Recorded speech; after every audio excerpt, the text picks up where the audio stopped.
Hello, I'm Bill Gates. And we are calling it iPhone. Attends, je veux causer de science avec les intellos.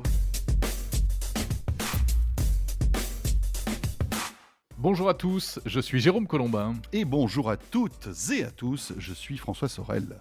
Salut François, bienvenue dans ce nouveau numéro de Chez Jérôme et François, le podcast qui parle de tech et qui parle aussi de notre vie de geek, c'est un peu ça. Exactement, et j'espère que tout va bien mon cher Jérôme. On n'est pas physiquement à côté pour ce Non, nouveau pas numéro. aujourd'hui. On est chacun c'est vrai. chez soi. Ça me rappelle Ouais. un petit peu un épisode qu'on avait tourné l'année dernière au même moment. Mais bon, écoutez, Eh quand même oui, un peu plus libre. Confinement oblige. Bon là, c'est bon, on n'est pas confiné, mais c'est un peu les on- contraintes des emplois du temps. Voilà, on utilise vrai. un nouveau système. Je peux en dire un mot très vite là. Ah vas-y, alors parle-nous on- de Zencaster, tiens. On passe par une nouvelle plateforme qui s'appelle Zencaster. Donc voilà, on découvre. C'est un peu un outil qui a le vent en poupe en ce moment chez les podcasters, qui permet d'enregistrer sur 2 pistes en mode SaaS, comme on dit, c'est-à-dire uniquement à partir d'une interface web, avec une bonne qualité et apparemment plein de promesses. Donc si le podcast arrive aujourd'hui dans vos oreilles, c'est grâce à Zencaster. Si ça ne marche pas, c'est que ça a raté. Et en plus, c'est gratuit visiblement. Oui, enfin c'est comme toujours, il y a Il y a un une plan partie gratuit, gratuite, puis après il y a un plan payant si on en veut plus. Bon, Jérôme, alors Oui. au menu de ce nouveau numéro, on va évoquer plein de choses passionnantes et on va évoquer entre autres la voiture électrique. On a pas mal de choses à vous raconter là-dessus. La voiture électrique se démocratise. Eh bien écoute, espérons, c'est vrai qu'on voit arriver les premiers véhicules pas trop chers, et en même temps il se passe des choses assez incroyables avec des histoires de Bitcoin, etc. etc. On va parler aussi justement de blockchain, Bitcoin, blockchain, et on arrive à NFT. Tu vois le cheminement un peu? Ah bah écoute, les non-fungible tokens, bien Yeah sûr. man. J'en parle souvent dans Tech & Co. Alors j'en parle souvent, mais je comprends pas toujours tout. Donc je compte sur toi pour bien nous expliquer. Mais François, personne ne comprend rien au NFT. Moi j'adore parler de choses dont on ne comprend pas. Absolument. La finalité. Tout à fait. Et puis sinon, tiens, je te dirais un mot de la recherche chez Orange. Il y avait ce mois-ci le salon de la recherche de l'opérateur Orange. Je suis allé faire un tour, c'est pas inintéressant. Bon ben voilà, c'est parti. Bienvenue dans ce nouveau numéro de Chez Jérôme et François. C'est le numéro 22.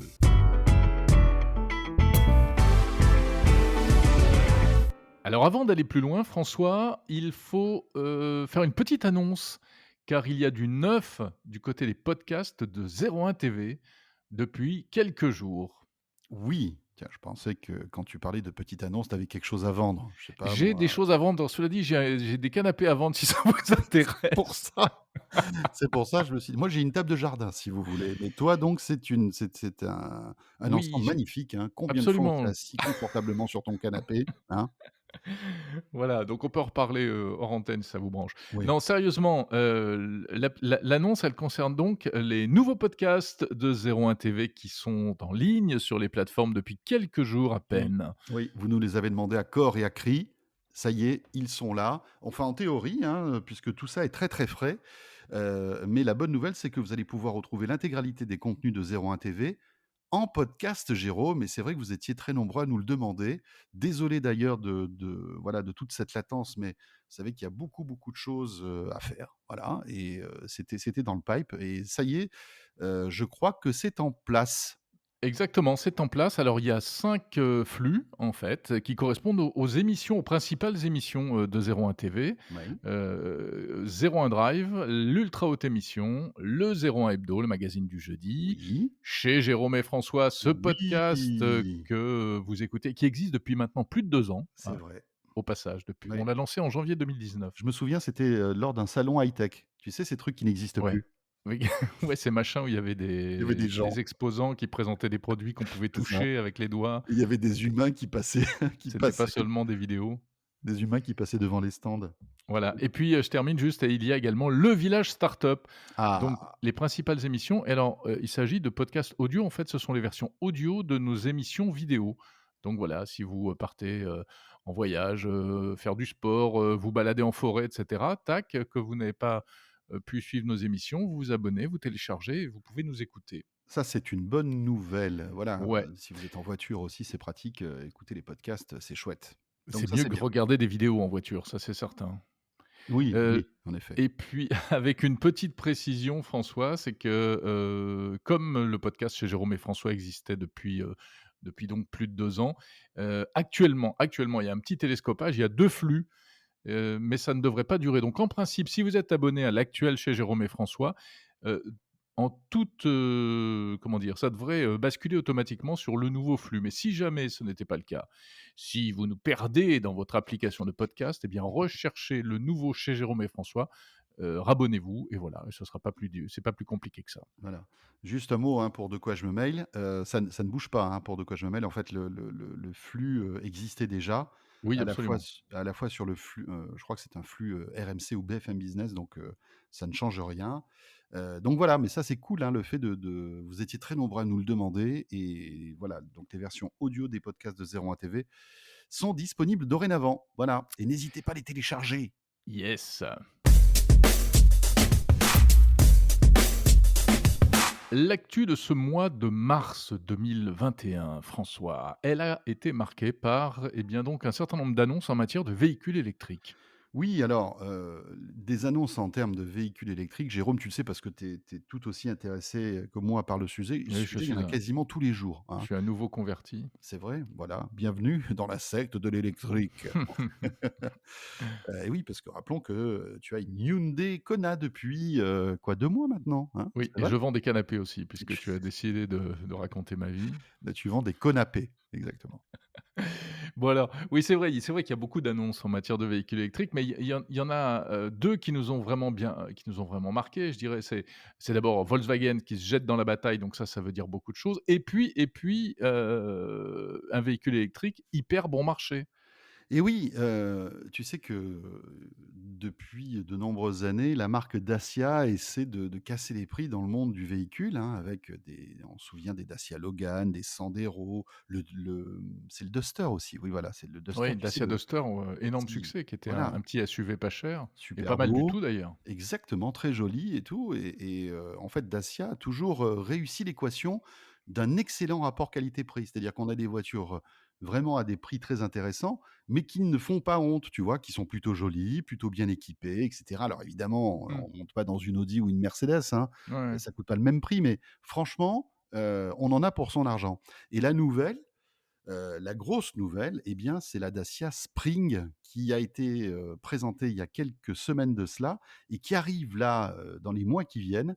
C'est la première Dacia électrique et la promesse est toujours tenue. C'est-à-dire qu'on se retrouve avec un petit SUV, sincèrement que je trouve très mignon. Voilà, il a une bonne bouille, Oui, il est oui, court tout à sur fait. pattes, tu vois? Jolie ligne, bien classique, Voilà, il est très sympa.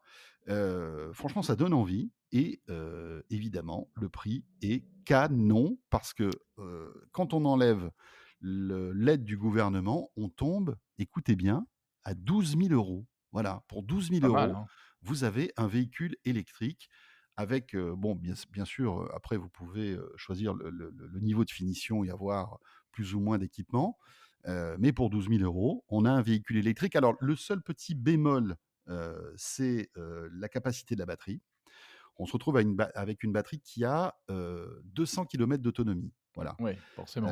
Donc c'est vrai qu'on n'est pas au niveau de ta Hyundai Kona, on n'est pas au niveau de la Zoé 2 par exemple qui a le double. Mmh Mais, mh, mmh. tu vois, pour quelqu'un qui est un urbain, qui fait que des petits trajets, qui veut un petit SUV facile à garer, sympathique, avec une bonne bouille, qui fait jamais plus de 200 kilomètres, voilà, de longs trajets, c'est parfait. C'est vraiment un bon rapport qualité-prix et je suis persuadé que cette voiture va cartonner. Voilà. Exactement. Tout à fait, et alors c'est vraiment intéressant parce que bon, finalement, c'est presque, moitié prix, hein, par rapport au je sais pas quel est le prix moyen du véhicule électrique, mais pour avoir fait quand même une petite étude de marché ces derniers temps, on est Ah quand même oui. beaucoup plus près des 22-25-30 000, voire 40 000 € avant les bonus, Oui, oui, oui. Mmh. que de ce prix de Dacia Spring, et on sent, probablement la marque qui se passe quelque chose, quoi. C'est le début Oui, mais tu as d'un raison, tournant parce que important. c'est un symbole aussi. C'est-à-dire que si une marque low cost de véhicules, qui n'est pas dans la technologie vraiment, qui n'est pas là pour faire de l'image, hein, Dacia, ils s'en foutent en fait. Eux, ils veulent vendre des voitures. S'ils s'intéressent au modèle tout électrique, c'est qu'il y a un vrai sens derrière tout ça et que, ils veulent en faire un business et c'est ça qui est intéressant. On va voir ce qui va se passer, mais bon, voilà, à 12 000 €, franchement, ça vaut le coup. Tiens, si vous vouliez, si vous hésitiez et que, vous êtes à 2 doigts de craquer, ça sera peut-être le point de départ, hein. Parce Ouais, qu'en plus, on peut avoir des offres, si tu veux, en LOA à 89 € par mois. C'est ça qui est mmh, fou. ouais. Non, je pense que ça montre vraiment que le marché est en train de pivoter vers l'électrique. Alors, il y a une grosse pression des pouvoirs publics. Il y a, je pense pas que ce soit simplement par conscience écologique, hein, c'est, Oui, parce il y a qu'il va y aussi avoir bien de la sûr. réglementation, parce qu'il va y avoir une pression commerciale, parce qu'il y a de plus en plus de demandes Il y a la aussi. taxe carbone aussi, hein, Il y a la rappelons-le, taxe hein. carbone. Les constructeurs sont obligés en fait, de limiter leurs émissions carbone parce qu'après, ils payent des amendes qui sont monstrueuses et donc en sortant des véhicules électriques, ils font baisser, en fait, cette émission, ce taux d'émission carbone. Mais c'est vrai que, on sent qu'il y a un comment dire? Je lisais une étude l'autre jour qui prévoit que, en 2035, on sera à 100 de véhicules neufs électriques. Donc 2035, d'accord. 2035. Ouais. Alors c'est peut-être un enfin c'est peut-être un souhait, un vœu pieux, ça prendra probablement plus de temps, mais en tout cas, c'est un objectif qui va de plus en plus être intégré dans les politiques publiques, donc c'est ça qui est important. Mmh. L'autre du coup, signal fort, c'est le fait que Volkswagen, se lance à fond dans l'électrique, hein. Ils ont annoncé, récemment, ils ont fait alors on va pas tout redétailler parce qu'on en a beaucoup parlé de ces sujets-là dans le dernier 01 Drive. Donc on vous Exactement. invite à Oui, aller, oui. réécouter le dernier 01 Drive.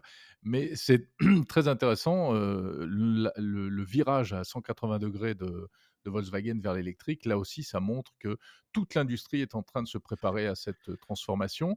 Alors c'est pas sans poser des problèmes, parce qu'évidemment, ce sont des entreprises qui ont des bataillons, d'ingénieurs et cetera, qui savent faire des carburateurs et qui sont pas des spécialistes de la batterie. Donc il y a un vrai enjeu Ah oui, humain derrière ça, hein, en termes de reconversion des personnels, de bien sûr. formation, Mmh mh. Tu d'expertise, as raison. d'approvisionnement aussi, de réorganisation de l'industrie. C'est énorme comme transformation. Et Oui. puis il y a pardon, ouais, et puis il y a l'autre sujet, tu sais, c'est cette tarte à la crème qui consiste à dire: «Oui, mais de toute façon, les voitures électriques, ça pollue». Alors oui, ça pollue, mais il faut arrêter avec le délire et la fake news de la voiture électrique qui pollue plus que la voiture thermique. C'est pas vrai. C'est pas vrai. Ça aussi, on en a parlé dans Zero 01 Drive. Oui, bien sûr, on va pas revenir sur ce débat-là, mais effectivement, hein. Oui, mais parce que souvent on voit cette critique qui est Oui, faite, hein. mais bien sûr, mais ça en Dès qu'on général, c'est parle les de c'est les anti-véhicules électriques qui vont dire: «Bah oui, à la conception, au recyclage et cetera». Quand on prend le bilan carbone total d'un véhicule électrique, il est plus important que le bilan total d'un véhicule, thermique. Mais c'est complètement faux. Il faut vraiment enfin, si on fait preuve ne serait-ce d'un tout petit peu de bon sens, on se rend compte que c'est n'importe quoi. Je voulais juste aussi, mmh, te dire un un truc intéressant, enfin je trouve, c'est un article qui est paru dans Le Figaro, il y a quelques jours et qui, explique l'inquiétude des garagistes, mmh. concernant les véhicules électriques. Parce que, alors toi, tu viens de l'avoir, tu te rends pas trop compte, mais tu vas aller beaucoup moins On souvent va chez le plus chez le garagiste garagiste, bien sûr. avec ton véhicule électrique. Parce que finalement, un véhicule électrique, c'est d'une fiabilité incroyable, d'accord? Alors qu'un véhicule essence, il y a beaucoup plus de dans le thermique, il y a beaucoup plus de pièces qui peuvent tomber en panne, qui peuvent s'encrasser, les Mmh, mmh mh. carbus, enfin enfin je suis pas un spécialiste, mais vous pouvez imaginer que en fait, les sources de panne dans un véhicule thermique sont multiples. Alors que l'électrique, eh bien, la plupart du temps, ça tombe pas en panne. Et ils commencent à avoir des Et il y a études. même pas besoin d'entretien. Il y a quasiment pas besoin Quasiment pas d'entretien, besoin d'entretien. voilà.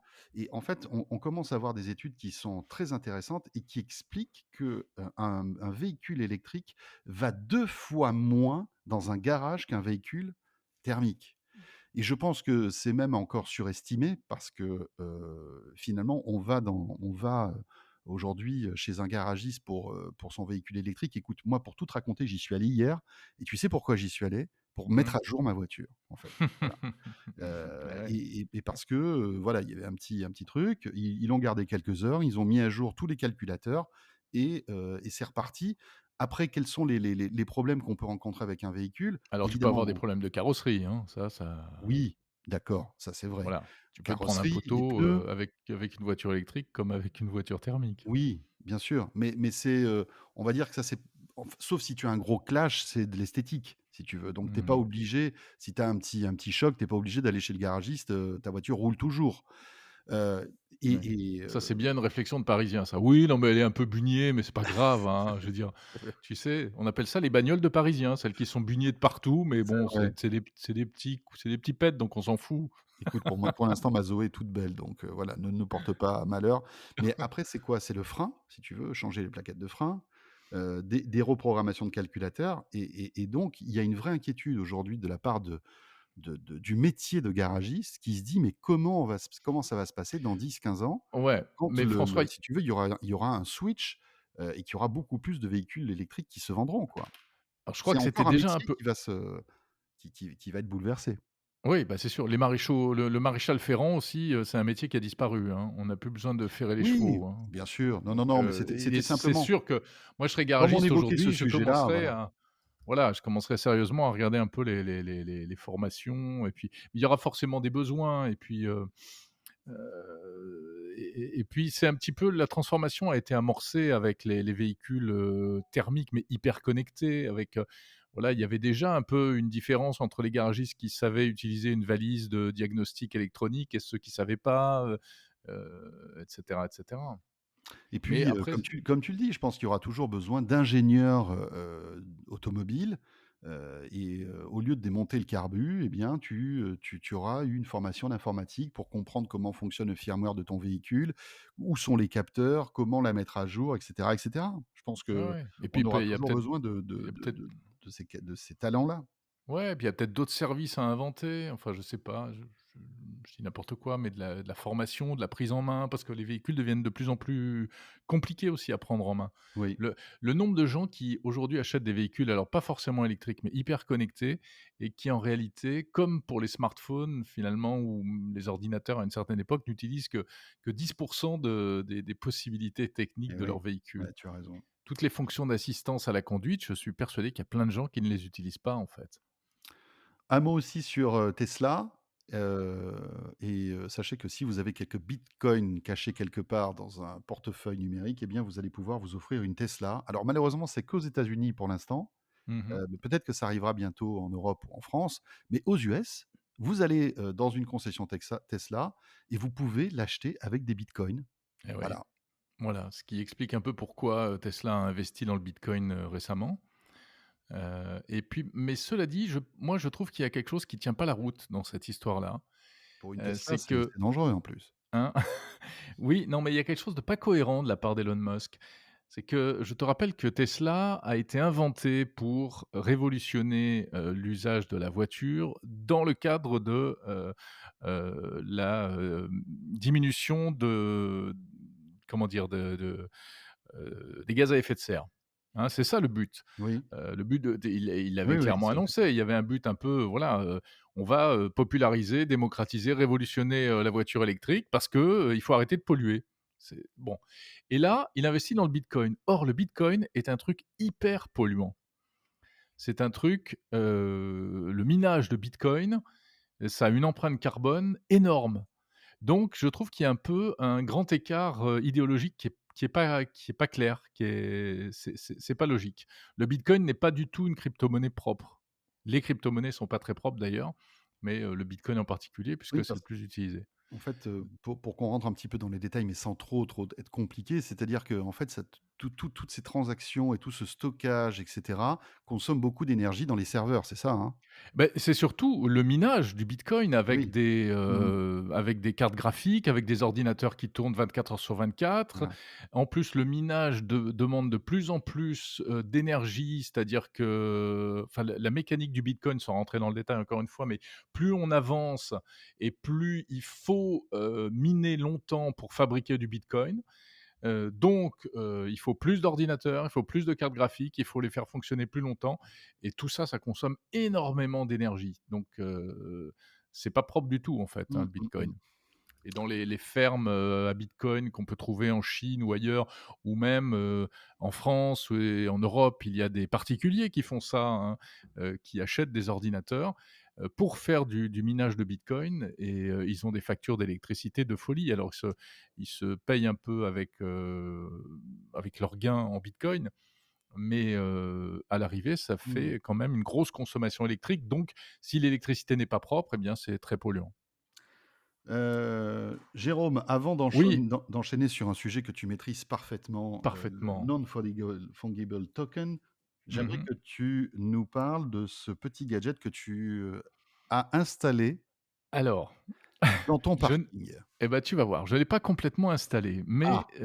effectivement, je veux installer car donc on parlait de mon véhicule électrique que je gare, j'habite dans un immeuble et je le gare dans un parking collectif et je suis un garçon prudent et je me dis qu'un et en plus, comme tu le rappelais, Kona, Hyundai, a fait l'objet récemment d'un et fait l'objet actuellement pour certains modèles d'un rappel parce qu'il y a un risque d'incendie sur Oui. certains Hyundai Kona. Et donc moi je suis un garçon prudent et je me dis: «Oh là là, mais moi j'ai pas envie que ma voiture prenne feu, la nuit toute seule quand elle est en train d'être rechargée». Donc je vais installer un détecteur de fumée et un détecteur à incendie.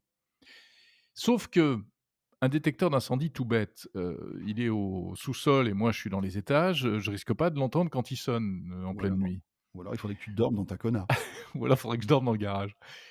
Donc je me suis dit: «Il me faut un truc connecté», mais j'ai pas d'arrivée électrique, enfin c'est compliqué, ça paraît voilà, mais non, on n'a pas d'arrivée électrique en règle générale, à part la wall qui permet de recharger la voiture, mais je peux pas brancher un truc là-dessus Ah non. et non, c'est pas possible. Donc je ne peux pas mettre un détecteur connecté en filaire. Donc Je ne peux pas tu embauché un stagiaire qui dort dans ton parking? attends, je peux pas le connecter en, Wi-Fi parce que mon Wi-Fi ne passe pas. Bah non. Je ne peux pas le connecter en et je pourrais essayer de trouver un détecteur, 4G par exemple, mais la 4G ça consomme. Donc Oui. il me faut un truc qui marche sur batterie. Donc en fait, le produit miracle que je cherche, c'est un détecteur de fumée qui fonctionne sur batterie avec un réseau basse communication, genre Sigfox, LoRa et cetera. Et j'ai Et alors? trouvé, mais je peux te dire que j'ai cherché et j'ai trouvé et il y a une très mauvaise nouvelle, c'est que le modèle que j'ai trouvé, c'est un modèle français qui s'appelle, Smokeo, qui a été mis au point par une, start-up qui est dans l'est de la France et alors je leur ai téléphoné, mais ce matin, tu vois? Pour leur dire: «Oui, ça m'intéresse votre produit, j'aimerais en acheter un» et Ah, là, c'est vous qui êtes intéressés, je pense qu'ils ont voilà dû se dire. On et cherchait là, un client et on l'a trouvé les gars. mais c'est exactement ça. Il me dit: «Ah monsieur, désolé, on arrête la commercialisation». Eh oui. Je dis: «Quoi? Mais quoi? Mais quoi? Mais comment se fait-ce?» Eh ben ouais, on n'a pas assez de clients en fait. Ils ont pas Oh! assez de clients et ils ont, donc tu vois, c'est étonnant, ça m'inspire plusieurs, réflexions. Finalement, c'est vrai que c'est un besoin qui est de niche, mais peut-être que ce produit qui a été lancé il y a plusieurs années est arrivé trop tôt sur le marché et il va disparaître avant d'avoir été utile, alors que moi, c'est exactement le truc dont j'ai besoin. C'est dommage ça. C'est bête, hein. Alors Ouais. attends, parce que j'ai négocié, j'ai supplié le monsieur de m'en vendre un. Et Donc alors? bah, il m'a dit: «Ah bon, vraiment, OK, d'accord, mais vous pourrez pas me le renvoyer, hein». Je dis: «Ah OK». Donc si le truc marche pas, bah, voilà, Le dernier Smokeo qui existe. le dernier s ouais, ouais, Mais ouais, voilà. est-ce qu'il va être pérenne? Est-ce qu'ils vont Oui, alors assurer la qualité de service et ouais, cetera? ouais, ouais et il s'engage à maintenir la plateforme. D'accord, Voilà. Donc OK. je sais pas, alors si parmi Mais vous est-ce que qui tu nous attends, écoutez tu sais ouais. quoi? Je me posais la question, est-ce que tu captes du Sigfox dans ton parking? Oui, c'est la question qu'il m'a posée, c'est un risque que je prends. Je pense que oui, parce que j'utilise d'abord la 4G passe très bien, donc ça veut dire que c'est quand même pas un blocos, quoi. Alors, bon 4G et Sigfox, c'est pas la même Ouais, chose, mais ça a ça rien veut à dire voir, hein. non, je sais que ça n'a rien à voir, mais ça veut dire qu'il y a du réseau, enfin il y a des réseaux qui peuvent passer et j'utilise un truc, les balises de localisation de Invoxia et je crois bien que ça passe c'est du Sigfox, non? Il me semble. Tu Je crois saurais bien, répondre à oui. ma Oui, question oui, ou pas? je crois que c'est du Sigfox. Bon, de Voilà toute et façon, tu donc testeras, tu verras bah, bien. voilà, je testerai et puis, c'est pas comme si ça coûtait, bon, ça coûte que 2 400 €, hein. Oui, bon, écoute, ça va, pour un produit qui n'existe plus, en Non, plus. c'est pas vrai, ça coûte 100 €. Bon, Mais j'aime prendre des risques. ouais, ouais, ouais. Non, mais c'est intéressant, c'est bizarre que c'est que Tu vois, leur, c'est bizarre, hein? qu'ils n'aient pas Alors, vous trouvé qui leur nous modèle économique. écoutez, je pense que c'est intéressant. D'abord, si vous avez des Smokeo, dites-vous que, bah, voilà, Ouais. donc Tout ça va bientôt bon, partir en fumée. tout ça va bientôt partir en fumée. Si vous êtes comme moi, que vous cherchez ce type de produit, eh bien, n'achetez pas Smokeo parce que vous pouvez pas l'acheter. Mais par contre, si vous en connaissez d'autres, parce qu'après tout, peut-être qu'il y a des choses qui existent, hein, mais moi, j'en connais pas. détecteur de fumée sur batterie, autonome, avec un réseau bas débit. Voilà. Eh oui. Bon, ben voilà, au moins comme ça, tu fais ton petit marché Je fais avec ma tous pub. ceux Donc qui nous voilà, donc on écoutent. résume des canapés, un capteur et un. Et Ah là là, ouais, c'est pas c'est beau pas tout joli, ça. joli, hein.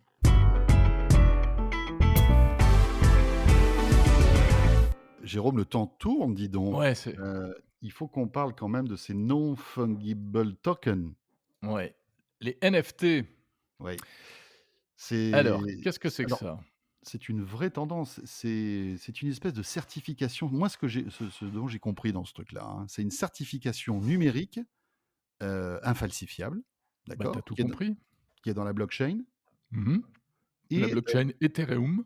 Eth Ethereum Ethereum. Ethereum et Ethereum, Ethereum, donc ouais. en fait, ça te permet de certifier, plein de documents numériques. En Voilà, gros, des choses, impalpables, numériques, que normalement on peut copier à l'infini, d'un simple clic ou parce que avec, et cetera. c'est le propre du numérique, hein. Tout à Sauf fait. quand il y a des DRM, mais bon. Oui, tu as raison. Mais là, on n'est plus du tout dans l'utilisation, dans l'exploitation et tout. C'est une question de propriété, en fait. On achète un certificat d'authenticité, de propriété intellectuelle. Oui, c'est ça. Heu Mmh. Et c'est comme ça que, effectivement, alors ça aussi on en a parlé dans 01 Hebdo, il y a une œuvre d'art virtuelle qui en fait est c'est très joli, hein, mais c'est un JPEG, hein, c'est une image, qui a été vendue 69 millions de dollars chez Christie's. Oui. Il y a le premier tweet de l'histoire de Twitter, message de Jack Dorsey, le fondateur, qui vient d'être vendu 2,9 millions de dollars aux enchères. Mais comment Donc on c'est peut pas acheter un tweet de, quasiment 3 millions de dollars? Ça, c'est c'est parce que tu n'es pas collectionneur, François. autant un Smokeo, tu vois, je peux comprendre à 3 millions, mais, un tweet, c'est vraiment. Bah, oui, mais je pense que c'est vraiment, effectivement la notion de alors, après les gens qui font ça, il y a peut-être un côté un peu, enfin j'allais dire, c'est une opération marketing, mais non, puisque souvent les acheteurs sont anonymes. Donc, Ouais. on sait pas qui est derrière ça. Mmh, Oui, bah, et après, tu sais, c'est un petit peu comme tout à l'heure tu évoquais, Elon Musk et le bitcoin. Je pense que ça fait partie aussi d'une immense, campagne de communication. Je pense que, voilà, Elon Musk, adore ce type d'expérimentation, hein. C'est un fou génial, hein, Elon Musk, donc il est vraiment sur toutes les innovations. ouais, Je ouais, pense ouais, qu'il investit absolument. 1,5 milliard dans Oui, mais là on sait que c'est lui qui a fait ça, donc, on peut dire: «Ah ce mec est», tu vois? Ça, ouais. Non, mais il y a bien un mec qui est prêt à mettre 3 millions pour acheter un tweet, tu vois ce que je veux dire? oui, et il pourra s'en vanter auprès de ses copains et C'est ça. puis, On peut même pas l'encadrer en plus, parce que non. tu vois, tu peux pas l'accrocher, tu peux pas accrocher un tweet, par exemple. Mais c'est marrant parce qu'on en est finalement, c'est de la dématérialisation, poussée à l'extrême, en réalité. Oui, oui, oui, c'est ça, c'est ça. C'est de la dématérialisation certifiée, en quelque Voilà. sorte. Ouais. Et tu as vu, il y a un journaliste aussi qui a vendu un article. Oui. Un journaliste du New York Times qui a vendu un article, c'était son premier article consacré au phénomène NFT, il l'a vendu 560 000 $. Moi, ça m'a donné une idée.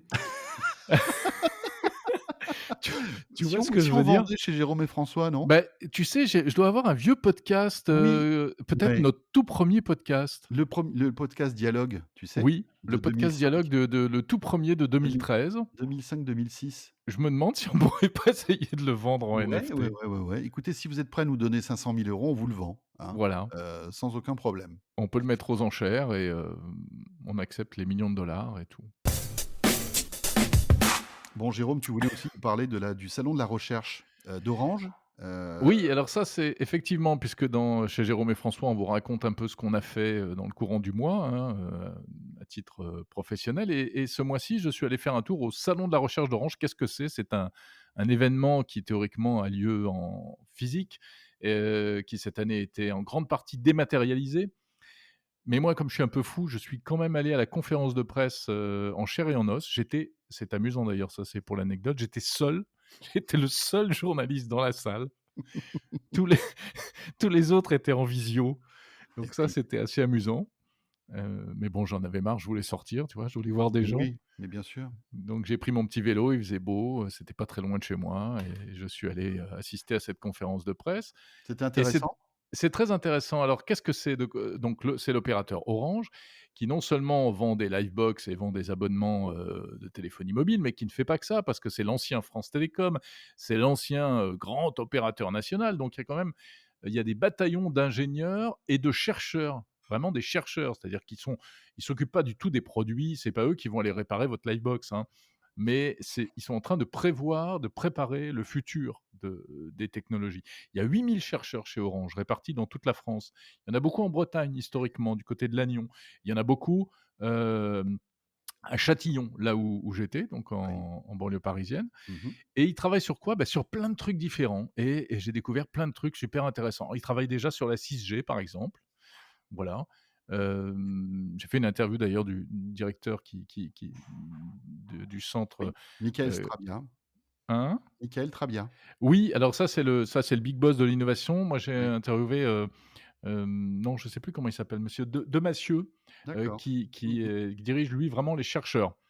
Voilà, ça passe ce week-end sur France Info, je fais ma pub au passage et Oui, parmi la les plupart les des gens vont écouter cette émission après la diffusion sur France Info, tu vois? Donc oui, oui, tu sais que tout sur le web, tout s'écoute, se tout réécoute, tout se s'écoute, c'est vrai. transforme, hein. Mmh, mmh, mmh. Et parmi les choses intéressantes, eh bien, alors ils bossent sur la 6G, j'ai dit. Ils faisaient une démonstration d'un truc qui s'appelle le Intelligent Sound Capture et c'est simplement ils te montrent comment l'intelligence artificielle permet d'améliorer la captation du son sur les assistants vocaux. Parce que ça n'a l'air de rien, mais Google Alexa, Google Home, Amazon Alexa et cetera, comment, fait-il pour comprendre quand tu lui parles? Eh bien, tu peux mettre tous les micros de la terre. Si tu mets pas derrière du traitement de signal, il va jamais arriver à bien reconnaître ta voix. Et là, il y a des démonstrations qui te montrent comment, grâce au deep learning, à l'apprentissage profond, un assistant vocal est capable de t'entendre, même dans une pièce où la télé est allumée. Waouh! Et il arrive parce qu'il a appris ce qu'était un son de télé et ce qu'était une voix d'une personne qui lui adresse la parole. Mmh. Et il arrive à baisser, complètement dans sa tête de petit assistant vocal, il baisse le niveau de la télé pour arriver à te comprendre. C'est des Qu'est-ce qu'ils choses sont forts. étonnantes. Ils sont forts chez Orange. Non, Ouais, mais ouais, ouais, ils sont forts, ça alors bon, la démonstration se faisait avec Jingo qui n'existe plus, mais et c'est oui, pas voilà, grave, c'est c'est ça, des ouais, technos ouais. qu'ensuite on retrouvera dans des tas d'autres choses, voilà, il y avait pas mal de choses intéressantes. On parlait aussi d'un système de visioconférence avec téléprésence. Je sais pas si tu te souviens de ces choses qu'on avait vues il y a des années chez Cisco, même chez Orange, les murs de téléprésence, les réunions les salles Oui, oui. de Mmh. téléprésence. Alors c'était des trucs géniaux qui permettaient de faire des réunions à distance, mais qui demandaient des installations, hyper coûteuses, que seules des grandes entreprises pouvaient se payer. Et bien là, maintenant, il y a des contraintes d'environnement, de budget, du fait que tout le monde veut pouvoir accéder à ces technologies. Donc, ils sont en train de travailler sur des solutions beaucoup plus simples avec les smartphones, tout simplement.